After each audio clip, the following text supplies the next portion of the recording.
මේ කවිය ලියලා තියෙන්නේ හෂාන් සම්පත් සමනලවත්ත කියන ගුරුතුමා. එතුමා පාසල් ගුරුවරයෙක්. මේකේ මෙහෙම තියෙනවා. විඩාබර net වලින් කඳුලැලි ගලා ඇවිදින් බිමට බේරේ වේදනාවෙන් කෑ ගසන උන් දකින විට පපු කැවුතු පෑරේ. දැන් මේ වීඩියෝ වලින් අපිට පෙනුණනේ සිද්ධිය. අහන් ඉන්නට නොහැකි තරමේ අඳෝනාවල් මහා පාරේ සොබා දහමේ දඬුවමින් අද හඬා වැළපේ මියෙන් මාරේ.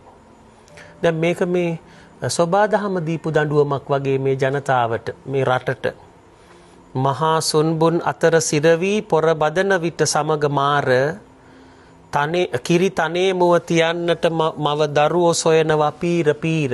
දරුවන්ට දෙමව්පියෝ නැති වුණා, දෙමව්පියන්ට දරුවෝ නැති වුණා.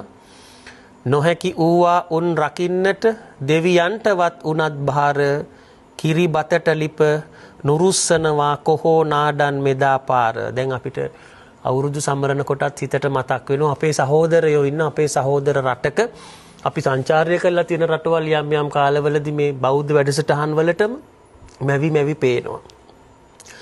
පුංචි හිමිවරු මිදුලා අමදින්න විටදි රිදුමක් උනාදෝ දුවන පනිනා පුංචි උන්ගේ පාවලට මිරිකුණාදෝ වෙහෙස වී වැඩ කරන උන්ගේ දා බින්දු වැగిරුණාදෝ මෙලෙස කම්පා වෙන්න කාගෙන් කුමන වරදක් වුණාදෝ. දැන් කවිය අපේ සංවේදී තැනකට ගේනවා. සංවේදී තැනකට එනවා. අවසානයේ පණිවිඩයක් දෙනවා කවිය අපිට සෝබා දහම ඉක්මවා යන්න බෑ කියන එක. දිවි ගෙවුවත් තුටින් හිනැහි සෝබා දහමට කරන් ආලය කොතැන හෝ හිස් බවක් තිබුණා ඔවුන් ඒ දේ කෙරුව තාලය. ඒ කියන්නේ කොහේ හරි අඩුවක් වෙලා තියෙනවා. මහ පොළොවට දරා ගන්න බැරි දෙයක් වෙලා තියෙනවා. කාට ඌවත් යන්න වෙනවග හැබැයි එළඹිය පසුව කාලය එතෙක් පේවි පිරිය යුතුයමය මහ පොළොව මත හිතෙහි සීලය. එතෙක් පේවි පිරිය යුතුයමය මහ පොළොව මත හිතෙහි සීලය. අද කතා කරපු කාරණා පහම අවසාන පදයට කැටි වෙලා තියෙනවා.